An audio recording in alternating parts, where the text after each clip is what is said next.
Here's a number that gets thrown around a lot, $1 million by 30. It sounds like a deadline. Like if you haven't hit it, you're behind, like there's a clock running somewhere and you're already losing. But almost nobody who actually does this does it the way you think. The path in your head and the path in the data are two very different things. So let's actually look at how it happens, and how often it doesn't. Not the highlight reel version. The actual numbers. One of the largest studies ever done on self-made millionaires looked at over 10,000 of them across the US, not people who inherited their money, not people with a single lucky break, but people who built it. The average age they crossed the $1 million mark wasn't 30. It was closer to 49. On average, it took about 28 years of working and saving to get there. 28 years. That's not a headline number, but it's the real one. So does that mean 30 is basically impossible? Not exactly. But the people who do it earlier aren't doing something magical, they're compressing a very specific, very learnable set of moves into a much shorter window. That compression is what we're actually unpacking today, not some secret formula. Ask most people how to become a millionaire young, and you'll get the same 3 answers, almost every time. Start a company that blows up. Get lucky in the market. Or land some huge salary at 22 and ride it from there. And it's easy to believe this, because it's what gets clicks. High drama stories travel, a college dropout who built an app, a trader who called the bottom, a 23-year-old with a 7-figure exit. Those stories are real, but they're also rare enough that basing your plan on them is basically basing your plan on winning a raffle. But if that's the only path you believe exists, and your life doesn't look like a startup movie, you've got a normal job, a normal degree, no big idea sitting in your back pocket, it feels like the door's already closed on you before you've even tried. The problem isn't that those stories are fake. It's that they're rare enough to be statistically almost irrelevant to how this actually happens for most people who get there early. They make for great documentaries and terrible financial plans. That same national study found the large majority of self-made millionaires never had a huge inheritance and never ran a wildly successful startup. No windfall, no exit, no lottery ticket. Most built wealth through ordinary jobs, ordinary careers, engineers, teachers, accountants, managers, people whose paychecks would look completely unremarkable to you. And the research consistently points to one lever mattering more than almost any other. How much of your income you actually keep and invest, not how much you make. Not your salary. Your gap. This tracks with the classic Millionaire Next Door research from the 1990s, which found a lot of high earners had almost no net worth, big income, big car payment, big house payment, nothing left over, while modest earners living below their means had quietly built real wealth without anyone around them noticing. Income and wealth are not the same graph. One measures what flows in. The other measures what you keep and grow. You can run both lines side by side for 2 people earning the exact same salary and get wildly different endings. Now bring in the piece that actually makes an early number like 30 possible at all, compound growth. This is the part most people skip past, and it's the part doing most of the heavy lifting. If someone invests $500 a month starting at 22, at a historical stock market average return, they're not anywhere close to $1 million by 30. That math simply doesn't work, the growth curve needs time, and 8 years isn't enough of it, no matter how disciplined you are. The real payoff of that habit shows up in your 40s and 50s, which is exactly why the national average lands around 49. The account looks slow for a long time, and then it doesn't. So the people who genuinely hit $1 million by 30 are almost always doing one of a small number of specific things. Not just saving hard, but something more deliberate stacked on top of that. Strip away the mythology and the early 30 millionaire pattern usually comes down to 4 things stacking together, not one lucky break and not one dramatic decision. First, unusually fast income growth, almost always from a skill that scales, software, sales, specialized trades, licensed professions, not a random windfall. The income curve itself is steeper than average, years before the net worth curve catches up. Second, a savings rate far above average.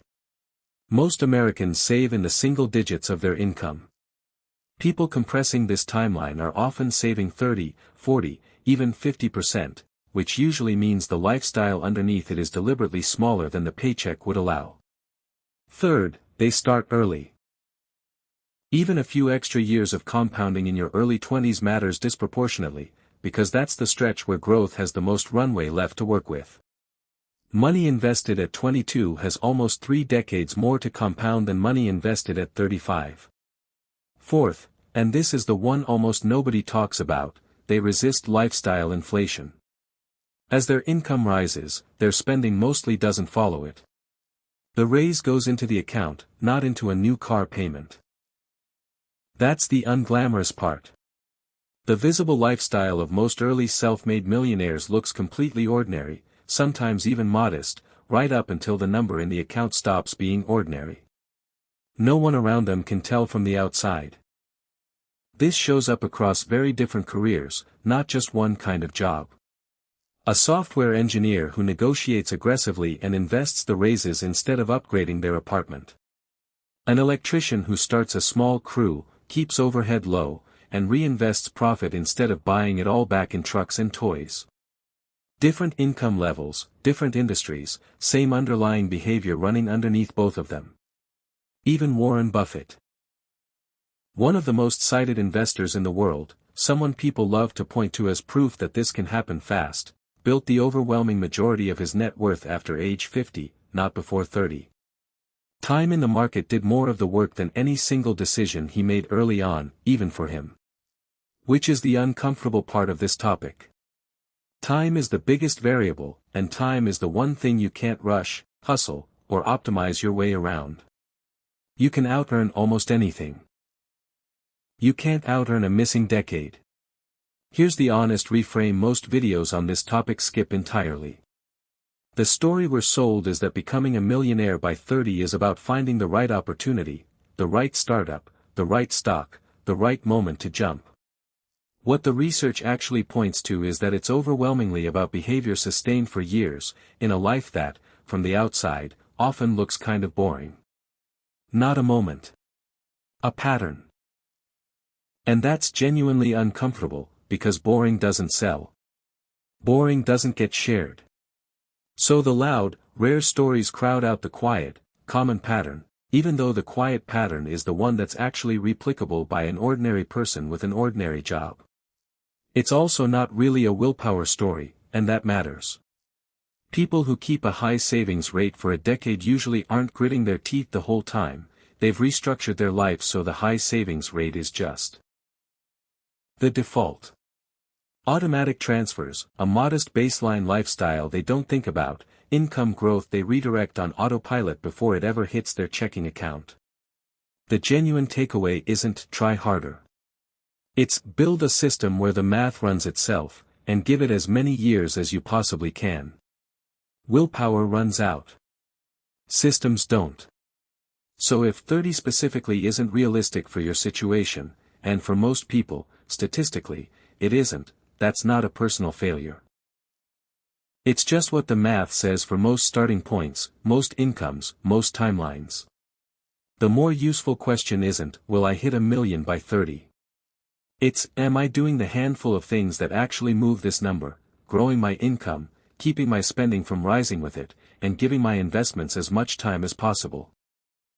Even a 10-year head start on investing, without changing anything else about income or spending, makes a dramatic difference by the time most people actually do cross $1 million, whether that's 49, 40, or 35. 10 years of extra runway is worth more than almost any single financial decision you could make in a given year. There's no single decision that gets you there. It's a small number of decisions, repeated for a long time, mostly in private, mostly unremarkable to watch from the outside. So here's the actual behavioral shift underneath this whole video: stop measuring yourself against a deadline you didn't choose, and start measuring the handful of variables that genuinely predict this outcome: income growth, savings rate, and time invested. Those 3 things, sustained for years, are what nearly every real version of this story has in common. Whether it happens at 30, 40, or 50.